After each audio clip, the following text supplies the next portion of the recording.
नमस्कार, बहुत स्वागत है आपका। आप देख रहे हैं द न्यूज, आपके साथ मैं सृष्टि मिश्रा। देखिए, पाकिस्तान की कमर तोड़ने में भारत कोई कोर कसर नहीं छोड़ता है। अब केंद्र सरकार ने बड़ी कार्रवाई की है, पाकिस्तान के फिर से नापाक हरकतों पर बैन लगा दिया है। इस वक्त की बड़ी खबर आप देख रहे हैं। और देखिए, पाकिस्तान हमेशा ही कुछ ना कुछ ऐसा कर देता है कि भारत को एक्शन लेना पड़ता है। अब 14 मोबाइल मैसेंजर ऐप्स को केंद्र की मोदी सरकार ने बैन कर दिया है। बड़ी खबर आपको बता दें, पाकिस्तान इसके जरिए खास तौर पर जम्मू कश्मीर में आतंकी गतिविधियों को अंजाम देने में कामयाब रहा है। और यही कारण है कि जब भारत को ये बात पता चली, और देखिए अभी किस तरीके से जम्मू के पूंछ में आतंकी हमला हुआ था, उसके पहले बहुत बड़ा हमला पुलवामा का हुआ था। और कहा जा रहा है 3 सालों में 5 बड़े हमले पाकिस्तान ने किया है, जिससे भारत को काफी नुकसान पहुंचा। दर्शकों, बहुत बड़ी खबर इसलिए क्योंकि अब केंद्र की मोदी सरकार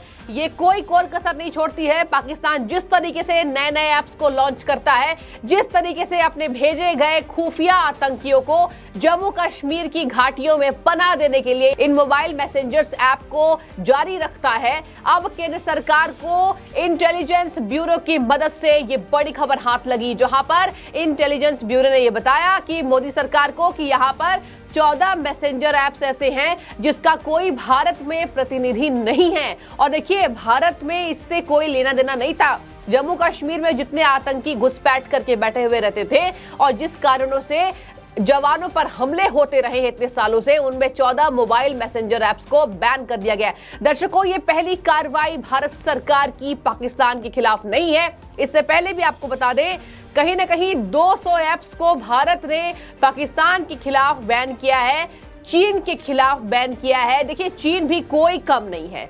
चीन अगर देश की बात करे तो दुश्मनी में पाकिस्तान के जैसे कंधे से कंधे मिलाकर भारत के खिलाफ चीन चलता है। लेकिन यहाँ पर चीन के भी कई ऐप्स भारत ने पिछले साल में ही बैन किए थे और अब 14 मोबाइल मैसेंजर ऐप्स को बंद कर दिया गया है, जहां पर कहा जा रहा है कि इनका प्रयोग आतंकी गतिविधियों के लिए किया जाता था। सरकार ने ये कदम, आपको बता दें दर्शकों, रक्षा बलों, खुफिया सूचनाओं और जांच एजेंसियों की सिफारिश पर उठाया है। अभी आतंकी हमले में हमारे 5 जवान शहीद हो गए थे।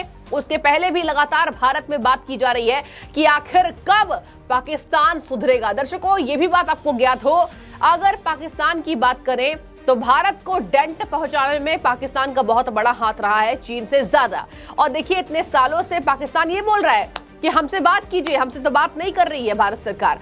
यहाँ पाकिस्तान को आज भीख मांगने की जरूरत इसलिए पड़ रही है क्योंकि भारत के लिए कई ऐसे देश हैं जो समर्थन में आए हैं और पाकिस्तान की कोई मदद नहीं कर रहे हैं। हाल ही में सऊदी अरेबिया, भारत का बहुत बड़ा मित्र देश, जिसने पाकिस्तान को दरकिनार किया क्योंकि वो जानता है कि पाकिस्तान की हरकतें कहीं ना कहीं नापाक रहती है। और देखिए, सऊदी अरेबिया, यूएई, इन दोनों देशों ने मिलकर कमाल कर दिखाया है, पाकिस्तान को झटका दिया है, जहां पर चीन को भी इससे बहुत ही दर्द हुआ था। अब मैं आपको बता दूं कौन कौन से वो मोबाइल मैसेंजर ऐप्स हैं जिसको भारत सरकार ने बंद कर दिया है, बैन कर दिया है। देखिए, इन ऐप्स में क्रिपवाइजर, एनिग्मा, एक बार मैं नाम पढ़ दे रही हूं ताकि आपको पता चले कि कौन कौन से वो ऐप्स थे जो भारत सरकार के खिलाफ, भारत के खिलाफ पाकिस्तानी खुफिया एजेंसी इस्तेमाल करती थी।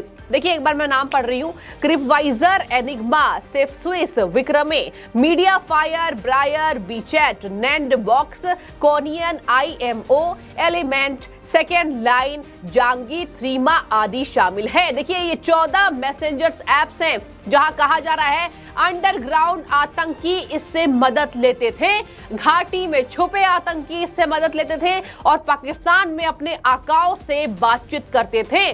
भारत में इस ऐप्स का कोई प्रतिनिधि नहीं है और आज जाके भारत सरकार ये कह रही है कि और भी ऐसे कोई ऐप्स होंगे।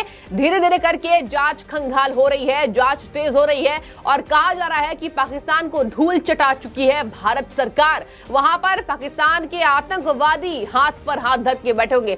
पाकिस्तान सरकार आज चकमा दे रही है भारत को, लेकिन भूलना ये मुमकिन है पाकिस्तान को कि अब भारत वो भारत नहीं है जो आजादी के पहले था। यह भारत वो भारत नहीं है जो जवाहरलाल नेहरू के काल में था। अब भारत का प्रतिनिधि नरेंद्र मोदी हमारे प्रधानमंत्री हैं और प्रधानमंत्री के आने के बाद पाकिस्तान अब चुप बैठा है। पाकिस्तान की आज हालत सड़कों पर निकलकर भीख मांगने की हो गई है। इसके बाद भी पाकिस्तान बाज नहीं आ रहा है और देखिए लगातार पाकिस्तान अपने खुफिया एजेंसियों के द्वारा घाटियों के पल पल की अपडेट रखता हुआ नजर आया और यही कारण है कि अभी हमने हाल में आतंकी हमले में हमारे 5 जवानों को हमने खो दिया। दर्शकों ये भी बता दें कि सरकार ने जब पाया कि ब्लॉक किए गए जितने ऐप्स हैं इसमें भारत का कोई प्रतिनिधि नहीं है, इसको लेकर भी केंद्र सरकार सख्त दिखाई दे रही है, जहां पर कहा जा रहा है भारतीय कानून के मुताबिक जानकारी मांगने के लिए उनसे संपर्क नहीं किया जा सकता था। एजेंसियों ने कई मौकों पर ऐप मैनेजमेंट से संपर्क करने की कोशिश की। हालांकि जब इंटेलिजेंस ब्यूरो ने इसकी खबर भारत सरकार तक पहुंचाई, आपको बता दें कि भारत में संपर्क करने के लिए कोई इनका ऑफिस नहीं था। इन ऐप्स को सूचना प्रौद्योगिकी अधिनियम 2000 की धारा 69A के तहत अब ब्लॉक कर दिया गया है। अब आतंकी हाथ पर हाथ धरकर बैठे हुए होंगे। इसके साथ आपको बता दें दर्शकों कि इनमें से अधिकतर ऐप्स को यूजर्स को गुमनामी प्रदान करने के लिए डिजाइन किया गया था और इनके फीचर्स की वजह से एजेंसियों को इन यूजर्स तक पहुंचने में दिक्कत हो रही थी। एजेंसियों के माध्यम से गृह मंत्रालय को ये तक खबर सामने आई कि मोबाइल ऐप आतंकवादियों और उनके सहयोगियों को आतंकी गतिविधियों में शामिल होने में मदद करता था। देखिए सरकार पहले भी कार्रवाई कर चुकी है, 250 चीनी ऐप्स को बैन कर चुकी है, जहां पर ये ऐप्स इसलिए बैन किए गए ताकि भारत की संप्रभुता और अखंडता, भारत की रक्षा, राज्य की सुरक्षा, घाटियों की सुरक्षा,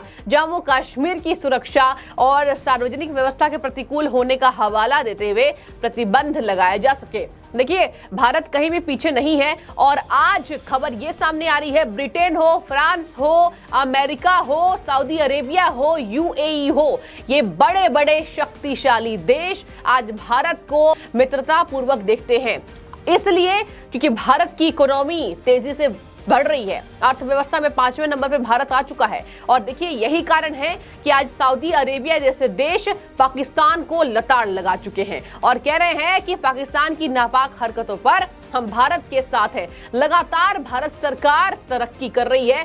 तरक्की सबसे ज्यादा अगर हुई है तो सुरक्षा बलों में हुई है।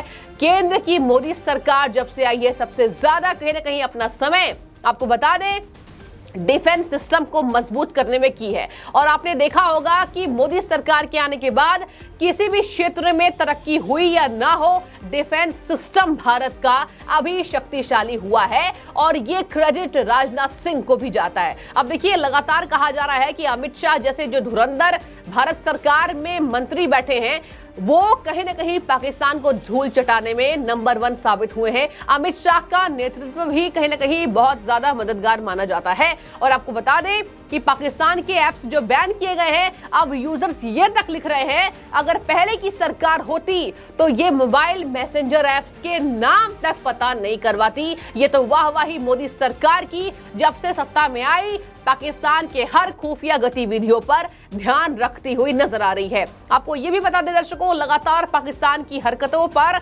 भारत सरकार शिकंजा कस रही है। अब ये बड़ी कार्रवाई हुई है जिसके बाद कहा जा रहा है अब घाटियों में सुरक्षा बलों की तैनाती मुमकिन हो पाएगी और भारत सरकार एक मजबूत संदेश देते हुए नजर आएगी। आज एक बार फिर से आपको बता दें शहीदों को याद किया जा रहा है और कहा जा रहा है धीरे धीरे करके भारत सरकार पूरे बदले अपने खोए हुए शहीदों के प्रति पाकिस्तान से जरूर लेगी। तो ये बदले की भावना में इस मैसेंजर ऐप्स को बैन किया गया है जिसमें 14 मैसेंजर ऐप्स शामिल हैं और आपको बता दें इसके पहले भी 250 चीनी ऐप्स को बैन किया गया था। तो आप किस तरीके से इस खबर को देख रहे हैं हमें कमेंट में जरूर बताइए। कहा जा रहा है पाकिस्तान अब कहीं ना कहीं भारत के आगे कुछ भी नहीं है और पाकिस्तान को यह सबक लेना होगा वरना अंजाम बेहद बुरा होगा। तो जो भी आपकी राय आप कमेंट में बताइए। बहुत शुक्रिया आपका द न्यूज़ से जुड़ने के लिए।